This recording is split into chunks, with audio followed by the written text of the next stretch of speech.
Assalamualaikum warahmatullahi wabarakatuh. Pada video kali ini kita akan belajar tentang model.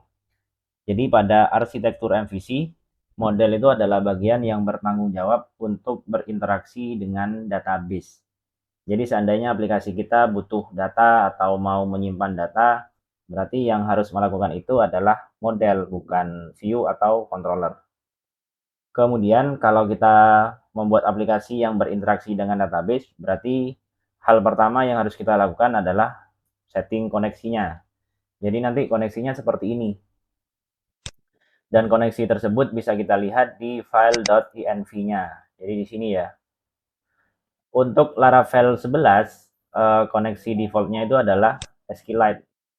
Jadi kalau kita mau mengganti ke MySQL, berarti kita buat yang seperti ini. DB connection-nya MySQL, kemudian host, port ini default, kemudian database-nya ini silakan disesuaikan dengan nama database yang dibuat. Kemudian username itu biasanya root, password itu biasanya kosong. Kemudian kalau kita ingin membuat model, itu kita harus menggunakan PHP Artisan. Di sini ada dua kodenya. Jadi yang pertama ini kalau kita mau membuat modelnya saja, jadi biasanya nama model itu diawali dengan huruf kapital, kemudian menggunakan format kata tunggal. Jadi pos ya, bukan pos pakai S, bukan seperti ini, tapi yang seperti ini. Kemudian kalau kita butuh dengan file migrasinya, jadi file migrasi itu di Laravel itu biasanya digunakan untuk memanipulasi struktur database-nya. Jadi mau buat database, menghapus, menambah kolom. Nah, kalau kita pakai migrasi ini, kita buat database tabel dan kolom-kolomnya itu bisa menggunakan kode PHP. Jadi teman-teman kalau mau sekalian dibuatkan dengan file migrasinya, kita tambah parameter min m. Dan nanti modelnya itu ada di folder app/models. Kemudian untuk file migrasi itu biasanya ada di folder database migration, kemudian filenya itu sesuai dengan tanggal di sini biasanya, kemudian create dan nama tabelnya atau nama modelnya itu di sini biasanya.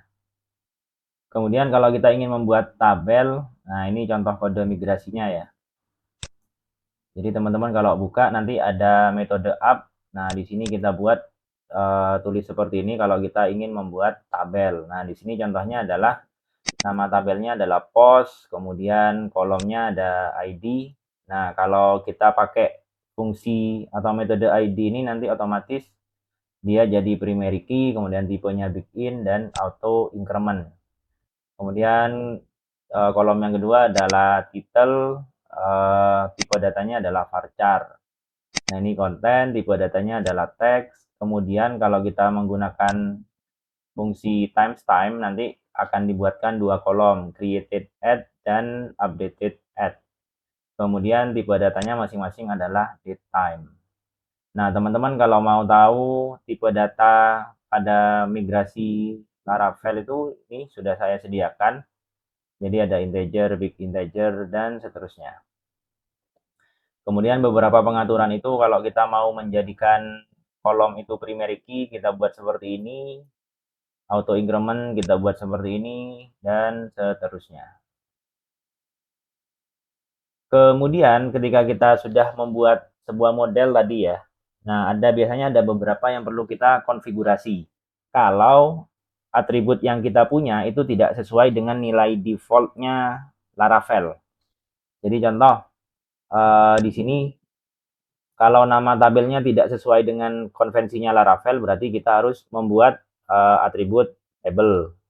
Kemudian primary key juga seperti itu, nilai defaultnya itu kan ID. Tapi seandainya primary key pada tabel kita namanya bukan ID, berarti kita harus menambahkan atribut primary key. Dan seterusnya. Jadi contohnya di sini incrementing, kemudian key tipe. Jadi defaultnya itu tipe untuk primary key-nya adalah integer, tapi kalau bukan berarti kita harus tulis seperti ini. Kemudian, nah ini juga kolom yang bisa diisi secara massal. Jadi nanti dalam satu tabel itu kolom-kolom yang boleh diisi secara massal itu apa saja. Jadi kita tulis di sini. Kemudian kolom-kolom yang mau disembunyikan. Contohnya biasanya password, kemudian token gitu-gitu ya. Nah, itu harus ditulis di sini biar nanti tidak diubah menjadi array atau JSON sama Laravel-nya. Oke, sekarang kita akan praktek. Nanti kita akan meneruskan project yang dari resource controller. Oke, silakan disiapkan. Oke, hal pertama yang perlu kita lakukan adalah mengubah koneksinya ya. Jadi yang di sini SQLite kita ubah menjadi MySQL. Kemudian untuk konfigurasinya kita aktifkan. Nah, nanti ini kita sesuaikan. Di sini yang perlu saya ubah hanya di database-nya.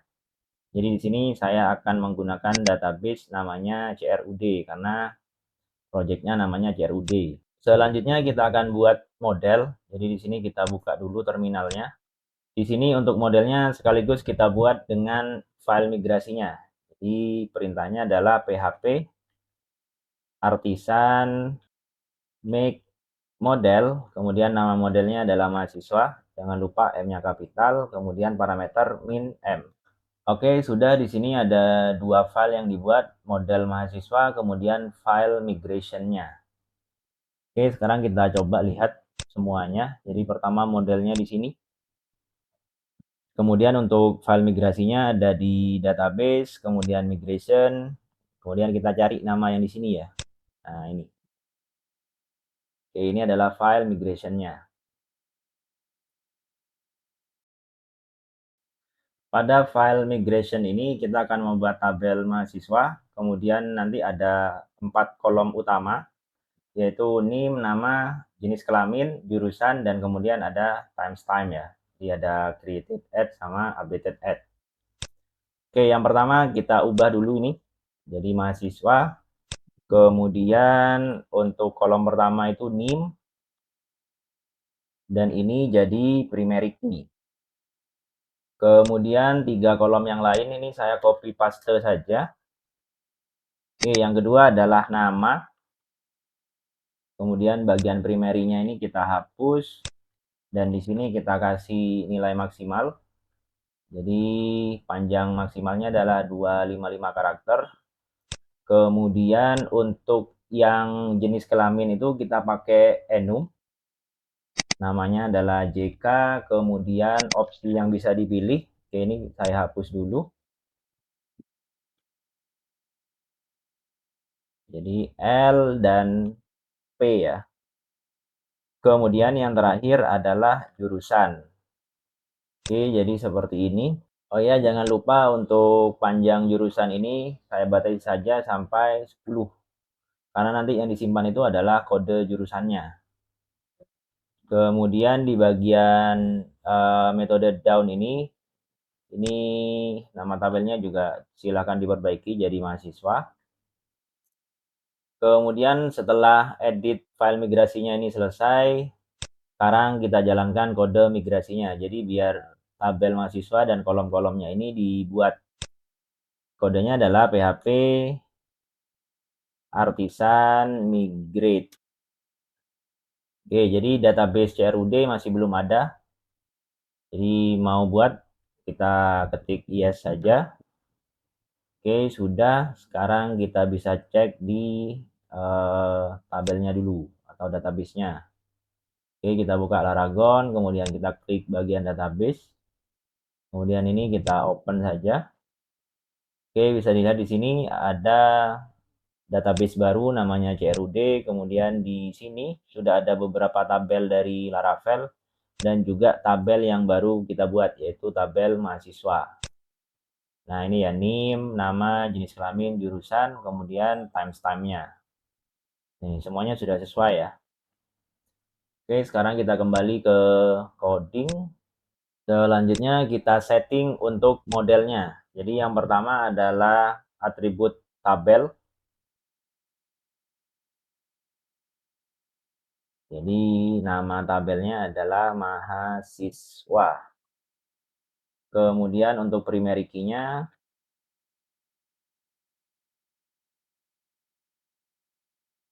di sini kolomnya adalah NIM. Kemudian untuk incrementing-nya,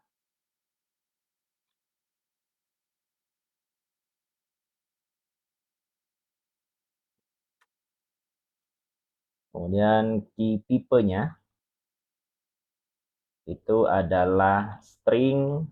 Kemudian yang terakhir adalah atribut VLabel.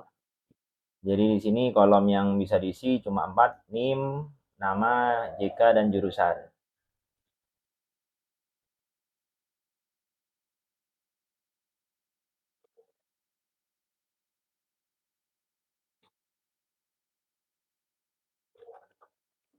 Oke, sudah. Selanjutnya kita akan coba membuat fungsi tambah mahasiswa atau metode store itu ya, untuk bisa berfungsi terlebih dahulu karena database-nya kan belum ada datanya. Jadi teman-teman silakan buka controller ini, mahasiswa controller, kemudian silahkan ke bagian fungsi atau metode store. Kemudian di sini kita tulis validasinya.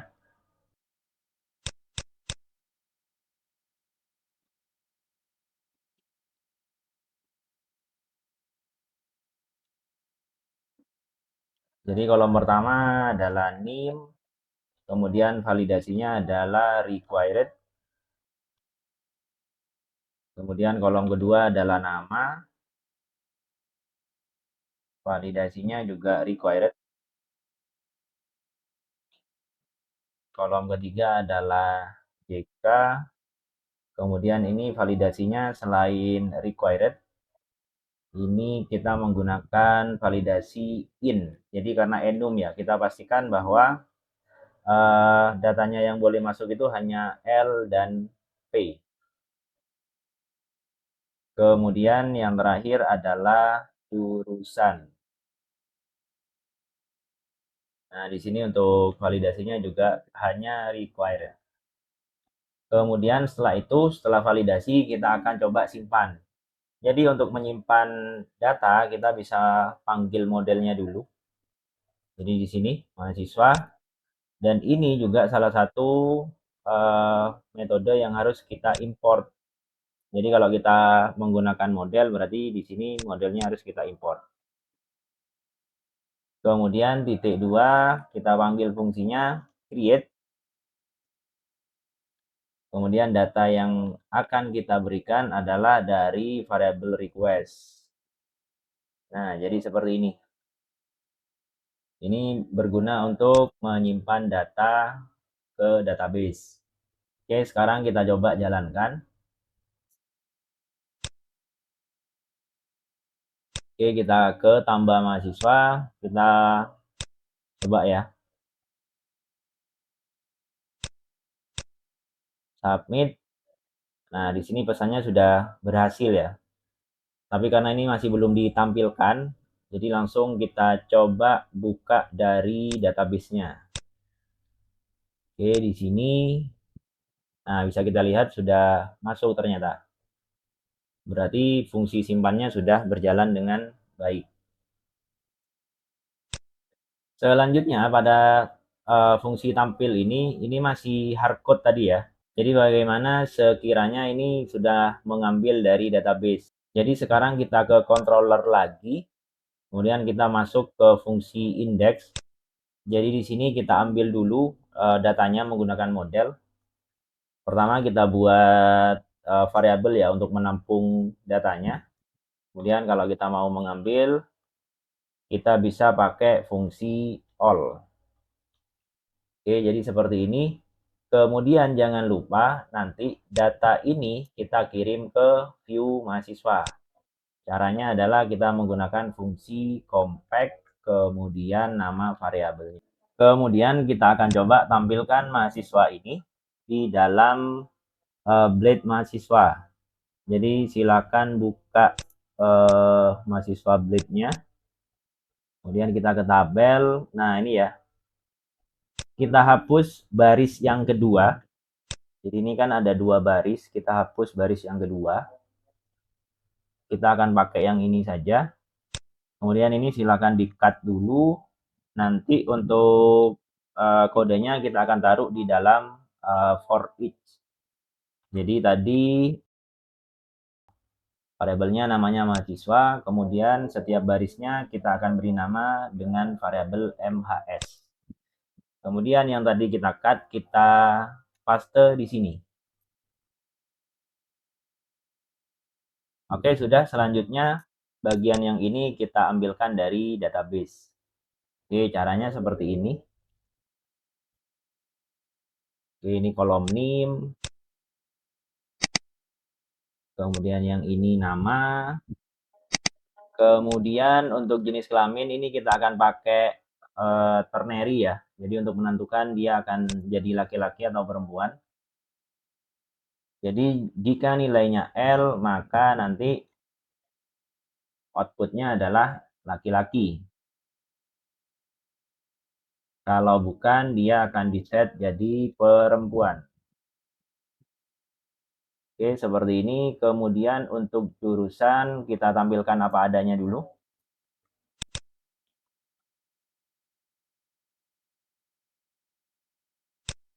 Kemudian untuk bagian NIM di sini, kita harus ambilkan dari database juga. Oke, yang ini. Oke, sudah seperti ini. Sekarang kita coba jalankan lagi. Nah, sudah ya. Oke, jenis kelaminnya masih tertulis perempuan. Oke, kita cek lagi ya. Oh, ini ya. Jadi ngambilnya bukan dari NIM, tapi kolom JK. Oke, jadi seperti ini. Kemudian kalau kita coba tambah lagi. Oke, pastikan NIM-nya berbeda. Oke, ini kita set perempuan, jurusannya teknik elektro. Kita submit. Oke, jadi sudah sesuai ya. Jadi tampil dan tambah sudah berhasil. Selanjutnya kita akan coba untuk membuat fungsi ubah ini berhasil ya. Atau bisa berinteraksi dengan database. Jadi ketika kita klik ubah, dia akan ke form ubah. Dan di sini dia akan membawa data-data dari mahasiswa yang diubah. Jadi di sini sudah otomatis terisi nanti. Jadi pertama kita harus ke controllernya dulu di fungsi edit. Jadi pertama kita ambil mahasiswa yang akan diubah dulu. Jadi pertama kita buat variabel MHS, kemudian kita panggil modelnya. Kemudian untuk mendapatkan mahasiswa dengan ID-nya, kita bisa pakai fungsi find or fill. Kemudian di sini kita tulis ID-nya. Oke, jadi seperti ini. Dan jangan lupa mahasiswa ini kita kirim ke blade ubah mahasiswa. Oke, jadi seperti ini ya. Jadi sekarang variabel ini kita coba tampilkan di blade ubah mahasiswa. Jadi yang pertama untuk NIM ini kita buat dinamis. Kita ambilkan dari variabel mahasiswa. Kemudian inputnya ini juga untuk NIM kita tambahkan atribut value.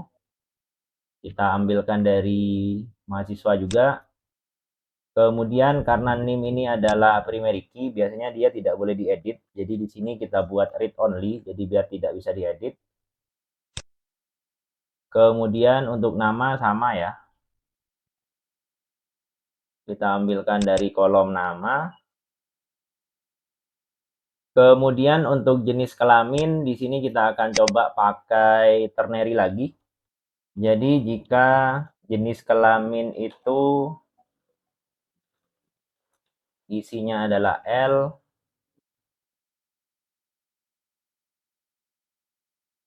maka nanti dia akan tertulis cek. Kalau tidak akan tertulis apa-apa. Jadi seperti ini ya. Kemudian yang ini saya copy ke bagian yang perempuan. Dan ini diganti P. Oke, sudah. Kemudian untuk yang jurusan ini agak sedikit rumit karena kita harus membuat array dulu. Jadi di sini kita tulis kode PHP dulu. Saya menggunakan @php. Kemudian di dalam sini saya buat sebuah array untuk jurusan. Kemudian kita tulis semua ya. TI ini untuk teknologi informasi. Kemudian ini saya copy paste saja. Kemudian saya ambil dari ini.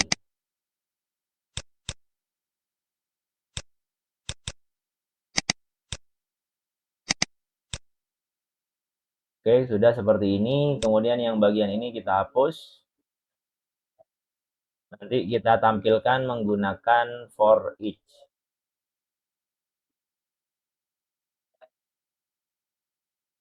Oke, seperti ini. Kemudian di sini kita tampilkan untuk optionnya tadi. Jadi yang value ini kita ambilkan dari variabel kode. Kemudian yang nilainya kita ambilkan dari variabel nama. Kemudian untuk menentukan mana yang terseleksi, di sini saya akan menggunakan ternary lagi. Jadi pertama saya buat sebuah variabel namanya selected. Kemudian ini akan diambil dari ternary.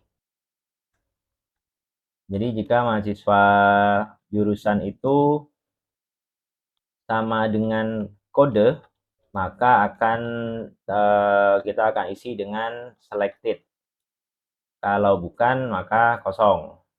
Dan nanti variabel selected ini kita letakkan di sini. Oke, sudah. Sekarang kita coba. Kita refresh. Nah, sudah muncul ya. Jadi NIM-nya sudah muncul, namanya, jenis kelamin. Kemudian yang Wati juga kita cek. Nah, ini sudah benar perempuan. Kemudian untuk yang NIM ini tidak bisa diubah karena tadi kita set menjadi read only. Cuma ketika submit ini masih belum menyimpan karena kita perlu mengubah yang di metode update. Jadi di sini kita tambahkan validasi lagi. Ini saya copy paste dari sini saja.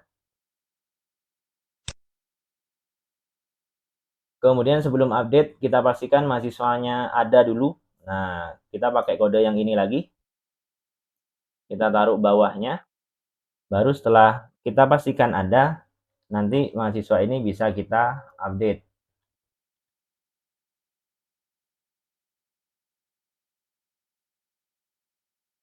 Oke, jadi seperti ini kode untuk update. Sekarang kita coba.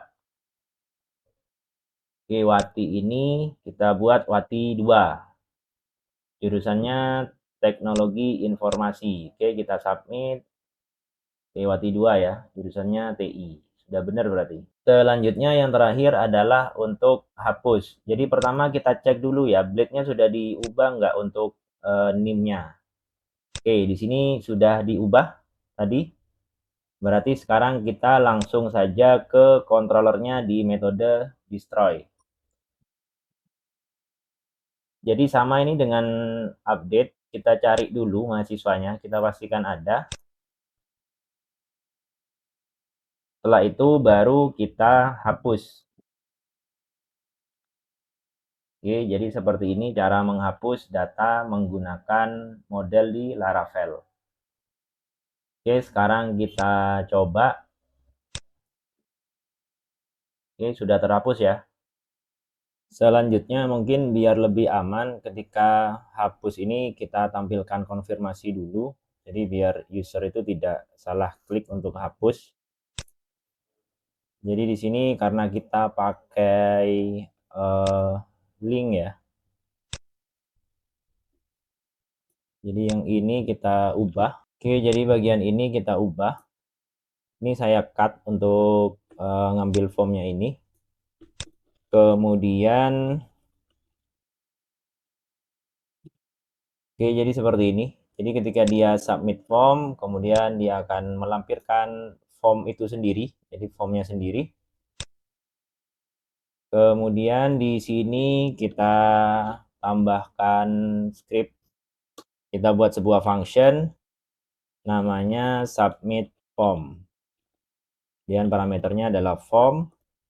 Nah, nanti di sini kita akan tambahkan konfirmasi ya, pakai fungsi confirm punya JavaScript. Yakin untuk hapus. Nah, kita buat seperti ini saja. Kemudian di sini kita cek, jika oke, maka untuk form tadi akan kita submit. Oke, jadi seperti ini. Sekarang kita coba jalankan, jangan lupa di refresh dulu.